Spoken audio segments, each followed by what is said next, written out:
امریکی صدر Donald Trump کا وہ بیان ابھی تک زیر بحث ہے کہ آبِ ہرمز کو بدھ یا جمعرات کو دوبارہ کھولا جا سکتا ہے، لیکن بدھ گزر گیا اور جمعرات آ گئی، مگر ابھی تک کوئی حتمی اعلان نہیں ہو سکا ہے۔ ایرانی وزارت خارجہ کے ترجمان اسماعیل بقائی نے تصدیق کی ہے کہ ایران اور عمان کے درمیان مشترکہ اعلامیہ کو ایک حتمی شکل دی جا رہی ہے، بشرطے کہ تیسرا فریق اس میں رکاوٹ نہ ڈالے۔ یہاں تیسرے فریق سے مراد امریکہ ہے۔ سپاہ پاسداران نے خلیج فارس کی ریاستوں کو وارننگ دی ہے کہ ایران پر کوئی بھی نئی امریکی حملہ ایرانی جوابی کارروائی کو جنم دے گا، جس سے پورے خطے میں اہم جو توانائی کے جو انفراسٹرکچر ہے حملے کا ہدف بنیں گے۔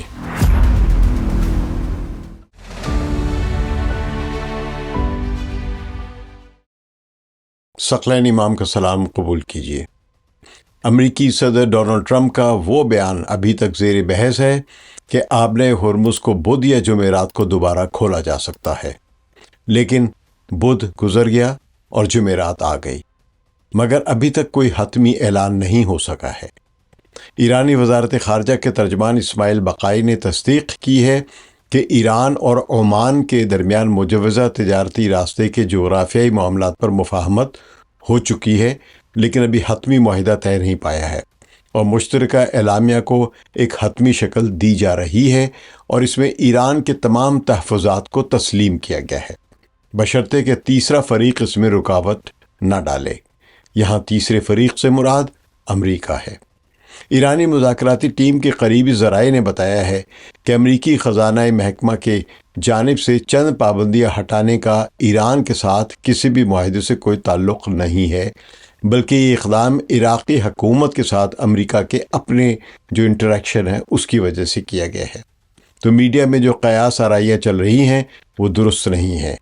تو امریکہ نے اسلام آباد میں طے پانے والے میمورنڈم آف انڈرسٹینڈنگ کی خلاف ورزی کی ہے، یہ ایران کا کہنا ہے، جس کی وجہ سے آبِ ہرمز میں جو بحری جہازوں کی ٹریفک آرگنائز کرنے کا جو سلسلہ تھا وہ درہم برہم ہو گیا ہے۔ امریکہ نے نہ صرف فوجی حملے اور نیول بلاکیڈ کیا ہوا ایران کا، بلکہ تیل اور پیٹرو کیمیکل کی برآمدات پر بھی پابندیاں لگا کر ایران کے فروزن ایسٹس تک ایکسس کو بھی روکا ہوا ہے۔ تو ذمہ دار ذرائع کا کہنا ہے کہ حالات کی بحالی کے لیے ضروری ہے کہ ایران ہرمز میں اپنے انتظامات قائم کرے اور امریکہ عملی طور پر اپنے وعدوں کو پورا کرے۔ انہوں نے واضح کیا کہ ایران اور عمان کے درمیان جو مفاہمت ہو رہی ہے، اس کے حتمی ہونے کے بعد بھی آبِ ہرمز کو مکمل طور پر کھولنے کے لیے الگ سے انتظامات کرنے ہوں گے، جن میں امریکہ کی جانب سے اپنی ذمہ داریاں پوری کرنی ہوں گی۔ یعنی ایران عمان کا معاہدہ خود بخود آبِ ہرمز کے کھلنے کا سبب نہیں بنے گا۔ اس پس منظر میں رائٹرز کے مطابق سپاہ پاسداران نے خلیج فارس کی ریاستوں کو متنبع کیا ہے، وارننگ دی ہے کہ ایران پر کوئی بھی نئی امریکی حملہ ایرانی جوابی کارروائی کو جنم دے گا، جس سے پورے خطے میں اہم جو توانائی کے جو انفراسٹرکچر ہے وہ اس کا حملے کا ہدف بنیں گے۔ جہاں تک ایران اور امریکہ کے درمیان بات چیت کا معاملہ ہے تو اس میں کوئی پیش رفت نہیں ہوئی ہے۔ ایران ابھی تک لبنان میں جنگ بندی کی شرط سے دستبردار نہیں ہوا ہے اور امریکہ سے بات چیت میں کسی بھی پیش رفت سے پہلے لبنان کی محاذ پر جنگ بندی اور اسرائیلی فوجوں کے انخلاء کے مطالبے پر قائم ہے، جبکہ اس دوران اسرائیل جو ہے اسے دوبارہ سے جنوبی لبنان میں ان علاقوں پر کارروائیاں تیز کر دی ہیں جن کو وہ کہتا ہے کہ یہ حزب اللہ کے گڑھ ہیں۔ تو گزشتہ 2 ہفتوں کی ایران اور امریکہ کی جنگی کارروائیوں کے دوران ایران کے میزائلوں نے پچھلی 40 روزہ جنگ سے بھی زیادہ بہتر کارکردگی دکھائی ہے، اس لیے ایران کے لوگ اب زیادہ بااعتماد ہو چکے ہیں کہ وہ امریکہ سے لڑ سکتے ہیں، اور امریکی ملٹری پلانرز کو بھی ایران کی صلاحیتوں کا اندازہ ہو چکا ہے۔ ایک ایرانی سورس کے مطابق اگر میمورنڈم آف انڈرسٹینڈنگ پر امریکہ عمل درآمد کرنا شروع کر دے تو ایران اور امریکہ کے درمیان کئی معاملات طے پا سکتے ہیں۔ اس دوران ایرانی ڈپٹی وزیر خارجہ کاظم غریب آبادی نے مزید کہا کہ عمان اور ایران کے درمیان یہ ممکنہ سمجھوتا آبِ ہرمز کے مکمل کھلنے کے مترادف نہیں ہوگا، بلکہ گزشتہ 60 سال کے روایتی نظام سے ایک نیا اور مختلف ماڈل قائم ہوگا۔ اسماعیل بقائی نے صاف کہا کہ آبِ ہرمز میں خطرات کی اصل وجہ امریکہ ہے، وہاں نیول بلاکیڈ امریکہ کے نے لگایا ہوا ہے اور ایران کے خلاف کارروائیاں کی گئی ہیں۔ تو ایرانی میڈیا کا کہنا ہے کہ امریکہ کی مداخلت اور ٹرمپ کی دھمکیوں کی وجہ سے معاہدے میں تاخیر ہو رہی ہے۔ جب تک واشنگٹن اپنی ہٹ درمی جاری رکھے گا، آبِ ہرمز بند رہے گا۔ تو اس مجوزہ انتظام کے تحت جو کہ عمان اور ایران کے درمیان طے پانے والا ہے، اس کے تحت آبِ ہرمز میں موجودہ عارضی جو شمالی اور جنوبی راستوں کو تبدیل کر کے ایک نیا واحد راستہ تجویز کیا گیا ہے جو ایران کے علاقائی پانیوں سے گزرے گا، یعنی جو اسٹریٹ آف ہرمز میں شمالی حصے ہیں وہاں سے گزرے گا، اور یہ انتظام ابتدائی طور پر 2 سے 4 ماہ کے لیے ہوگا۔ تو اسماعیل بقائی نے واضح کیا کہ آبِ ہرمز کی بندش ایران اور عمان کے درمیان کسی اختلاف کی وجہ سے نہیں بلکہ امریکہ اور اسرائیل کی فوجی جنگ کا نتیجہ ہے۔ تو ان کے مطابق جب تک امریکہ اپنی کارروائیاں جاری رکھے گا، آبِ ہرمز بند ہی رہے گی۔ ایران کا کہنا ہے کہ وہ امریکہ سے کوئی براہ راست مذاکرات نہیں کر رہا ہے، تمام معاملات عمان جیسے ثالث ممالک کے ذریعے چل رہے ہیں۔ ایران نے یہ بھی کہا کہ آبنائے کے کھلنے کا امکان امریکہ کے عملی اقدامات پر اس کا انحصار ہے، خاص طور پر امریکی نیول بلاکیڈ کے خاتمے پر۔ تو عمان کا کردار اس پوری کوشش میں بہت اہم ہے۔ عمان طویل عرصے سے مشرق وسطیٰ میں ایک غیر جانبدار ثالث کے طور پر جانا جاتا رہا ہے، اور اس نے ماضی میں 2015 کے جو JCPOA جو ایران کا اور 5 بڑی طاقتوں کے درمیان جو جوہری منصوبہ معاہدہ طے پایا تھا، اس تک ایک منزل تک پہنچانے میں ایک اہم کردار ادا کیا تھا عمان نے۔ تو موجودہ بحران میں عمان کو دونوں فریق قابل اعتماد سمجھتے ہیں کیونکہ وہ دونوں سے بات کر سکتا ہے، لیکن عمان بھی اپنی معیشت اور سلامتی کے بارے میں فکر مند ہے۔ اس کی بندرگاہیں، تجارت، روزگار سب کھلے راستوں سے وابستہ ہیں اور وہ بند ہیں۔ تو عمان نے آبِ ہرمز کی مشترکہ انتظامیہ کے لیے ایک تجویز پیش کی کہ جو ملیشیا اور انڈونیشیا اور سنگاپور کے درمیان آبنائے ملاکا کے انتظامی ماڈل پر مبنی ہے۔ تو کچھ مغربی سفارتکار اس بات سے انکار کرتے ہیں کہ عمان کسی کا ساتھ دے رہا ہے، لیکن حقیقت یہ ہے کہ وہ ایک مشکل درمیانی راستے پر چل رہا ہے، اور کامیابی کا انحصار اس بات پر ہے کہ وہ کسی بھی طاقت کا ایجنٹ بننے سے بچ سکے۔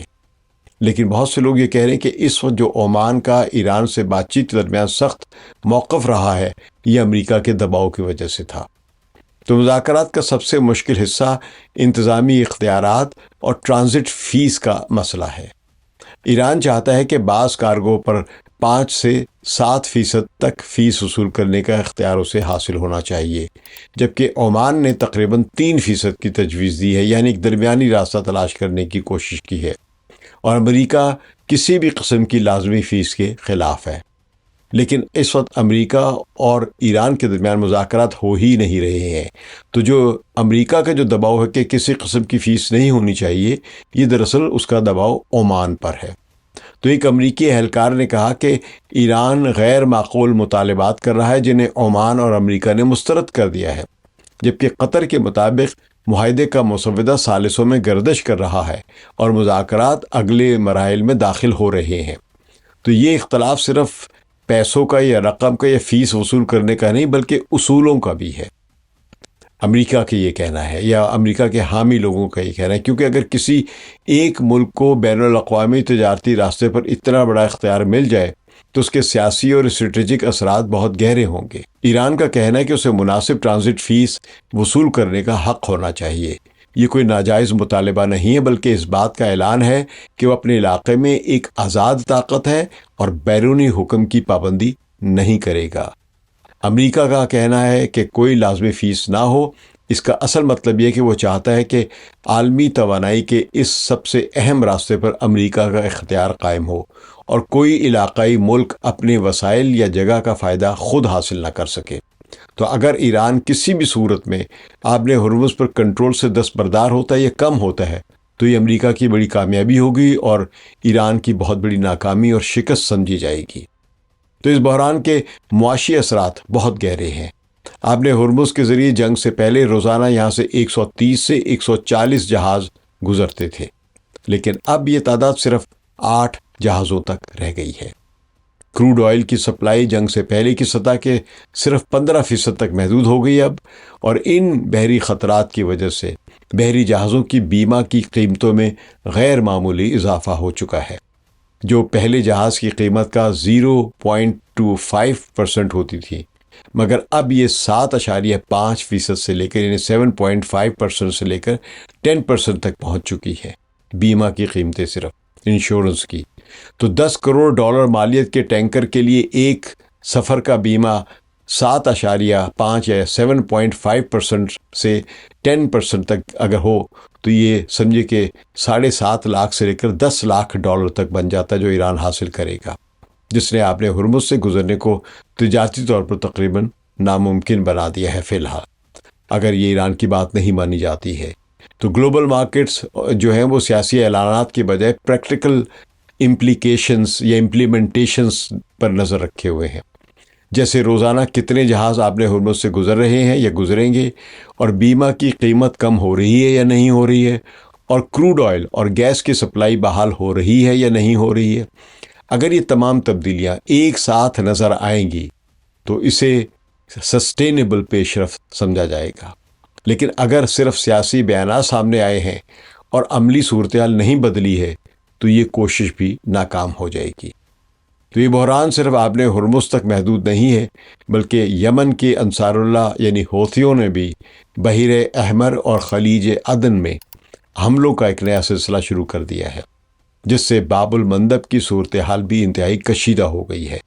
تو دنیا کی 2 بڑی گزرگاہیں جو ہیں وہ اس وقت بند ہیں۔ حوثیوں کے مطابق انہوں نے 8 سعودی ٹینکروں کو نشانہ بنایا ہے اور 29 کو واپس لوٹنے پر مجبور کیا ہے، جس کی وجہ سے باب المندب کے راستے سعودی خام تیل کی یا کروڈ آئل کی سپلائی نصف رہ گئی، آدھی رہ گئی ہے، یعنی 3 ملین بیرل یومیہ سے کم ہو کر 15 لاکھ بیرل یومیہ پر آ گئی ہے۔ بین الاقوامی شپنگ کمپنیاں صرف یہ نہیں دیکھ رہی کہ ہرمز کھلا ہے یا نہیں، بلکہ وہ یہ بھی دیکھ رہی کہ بحیر احمر میں سیکیورٹی کی صورتحال کیا ہے۔ جب تک دونوں اہم گزرگاہوں پر استحکام نظر نہیں آتا ہے، گلوبل شپنگ کمپنیز جو ہیں وہ مکمل اعتماد کے ساتھ معمول کی سرگرمیوں پر واپس نہیں آئیں گی۔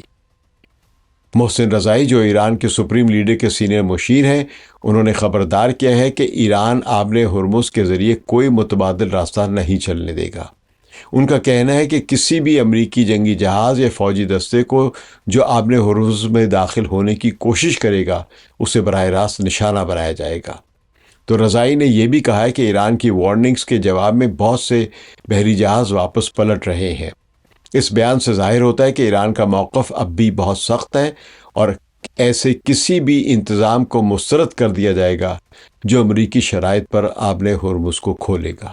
تو اس بحران کے اثرات صرف مشرق وسطیٰ تک محدود نہیں ہیں، بلکہ جو آئل کی یا گیس کی یا ہائیڈرو کاربن کی جو قیمتوں میں مسلسل جو اضافہ ہے اس نے عالمی افراط زر کو بھی ہوا دی ہے، اور امریکہ میں پیٹرول کی اوسطاً قیمت $4 فی گیلن سے تجاوز کر گئی ہے، جو فروری کے آخر میں جب کشیدگی بڑھی تھی اس سے 30% زیادہ ہے۔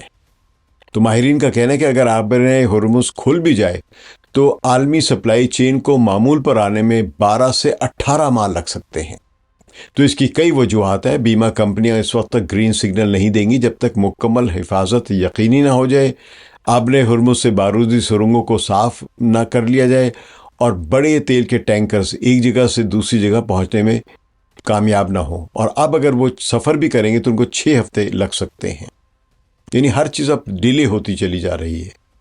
تو امریکی محکمہ خزانہ نے حال ہی میں 2 اداروں جو Persian Gulf marine insurance company اور جو Hormuz safe marine services authority جو ہے وہ ایران کی جو ہے، ان کو پابندیوں کے فہرست میں ڈال دیا ہے، جن پر الزام ہے کہ وہ ایران کے اسلامی انقلابی گارڈ کور یعنی پاسداران سپاہی انقلاب کے لیے آبِ ہرمز سے گزرنے والے جہازوں سے بٹ کوائنز اور دیگر ڈیجیٹل کرنسیوں کے ذریعے محصولات جمع کر رہے تھے۔ تو ان اداروں کا دعویٰ تھا کہ انہوں نے 15,000 سے زائد جہازوں کی آمد و رفت کو سہولت فراہم کی ہے۔ تو اس پابندی کا مطلب ہے کہ کوئی بھی جہاز جو ان اداروں کے ساتھ کسی بھی قسم کا معاہدہ کرتا ہے امریکی پابندیوں کی زد میں آ سکتا ہے۔ تو بہت سے ماہرین کو خدشہ ہے کہ ساری کوشش صرف کرائسس مینجمنٹ ہے، بحران کا مکمل حل نہیں ہے۔ امریکہ کو ابھی فوری طور پر تیل کی بڑھتی ہوئی قیمتوں سے بچنا ہے اور اپنی معیشت کو بچانا ہے، اور گلوبل معیشت پر جو پریشر بڑھ رہا ہے اس کو بھی کم کرنا ہے۔ لیکن کیا وہ تیار ہے اپنی پرانی پالیسیوں میں بنیادی تبدیلیاں لانے کے لیے؟ کیا وہ جوہری پروگرام اور میزائل ٹیکنالوجی اور علاقائی تعلقات کے معاملے میں ایران کے ساتھ برابری کی سطح پر مذاکرات کرے گا امریکہ، یا ہمیشہ حکم چلانے والا رہنا چاہتا ہے؟ جب تک یہ بنیادی اختلافات موجود ہیں، کوئی بھی معاہدہ عارضی سکون سے زیادہ کچھ نہیں ہو سکتا۔ ہمیں کسی بھی کامیابی کا فیصلہ دستخط شدہ کسی ڈاکیومنٹ سے نہیں بلکہ مہینوں بعد کے مشاہدات سے کرنا چاہیے، جیسے کیا فوجی مشقیں کم ہو گئی ہیں، کیا بات چیت کا سلسلہ ٹوٹا نہیں، اور کیا عام شہریوں کی زندگی میں بہتری آئی ہے۔ یہ ہمیں اب ہر چیز کو بڑے لمبے پیمانے پر دیکھنا ہوگا، وسیع پیمانے پر۔ بہرحال یہی کہا جا سکتا ہے کہ ہرمز کے مذاکرات محض ایک آبی گزرگاہ کھولنے سے بڑھ کر ہیں۔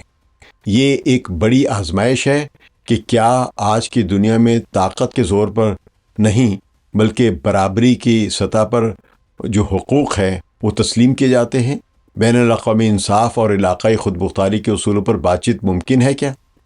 تو دنیا بھر کی آنکھیں اس وقت سمندری راستے پر ہیں، جہاں فیصلہ ہونا ہے کہ آیا یہ راستہ دوبارہ تجارت اور امن کے لیے کھلے گا یا پھر کشیدگی اور غیر یقینی کی علامت بنا رہے گا۔ فی الحال آبِ ہرمز بند ہے۔ تجزیہ سننے کا بہت شکریہ۔ ثقلین امام کو اجازت دیجیے۔ خدا حافظ۔